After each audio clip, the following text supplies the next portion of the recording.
A day in the life of a nobody. A day in the life of a nobody. So I'm almost ashamed, really, to say what I'm going to say, which, is to do with my sort of feelings about my mother, who would be heartbroken if she thought that this was the way that I feel. But the reason I'm saying it is because I was somebody I know through work whose mother, about my age, her mother died, and she's put all over social media how heartbroken she is and how life will never be the same and she will forever be heartbroken. And the reason that strikes a chord is because it's the absolute antithesis of how I feel. Not that I want my mother to die, but I don't feel anything. Is it because she's just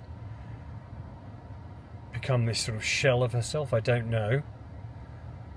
But to be honest, I felt, as I said, I think in the last video, I felt emotionally detached from her since my early to mid 20s. So it's therefore not surprising that in her current state she's even less important to me. I mean, and I know she'd be absolutely heartbroken, and I'm kind of a bit heartbroken for her, because it was, her one expectation in life was that, her family, she would love her family would love her. And yet, I mean, I'm certainly speaking for myself, I don't know about my sister, but neither of us feel much for her.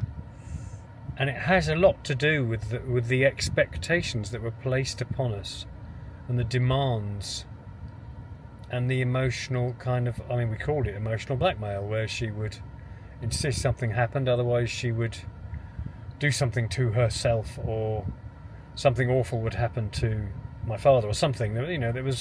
We were really pressured into things she wanted, and made to feel guilty if we, in any way kicked against that. And it's had the long-term effect is that I'm fairly numb with regards to her. I feel duty-bound to sort of help her and do things for her, and morally I feel I should, and all of that. I don't feel it inside. I don't feel kind of anything. I mean, I kind of hope I'm wrong, but I mean, if I heard, for example, that she had died,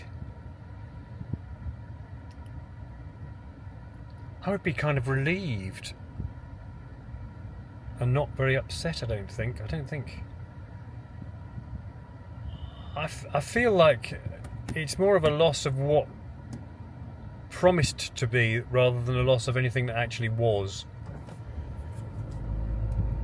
And that's what I feel sorry for her about. It's not the sort of the potential was always there for love and camaraderie and friendship and everything within the family, but we were so sort of conditioned and told that that's how it should be, that we both kind of pushed away from it instinctively. I mean, there's kind of an irony in that both of my parents at times completely fell out with their siblings. I mean, my dad didn't speak to his sister from the age of about 25 or 6 till she died, really. Yeah, I think they saw each other at my grandfather's funeral and sort of discussed things they needed to discuss, but they did not socialise at all or speak ever on the phone at any other time throughout their lives. And my mother fell out with my uncle, her brother, at some point over something which I think she imagined. I don't think he was actually guilty of much in this instance at all. And didn't speak to him for about 10 years.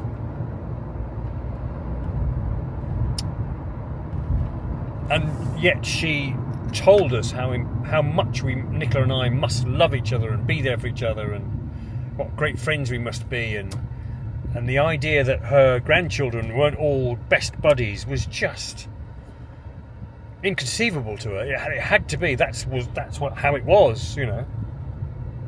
And yet, none of that has happened really.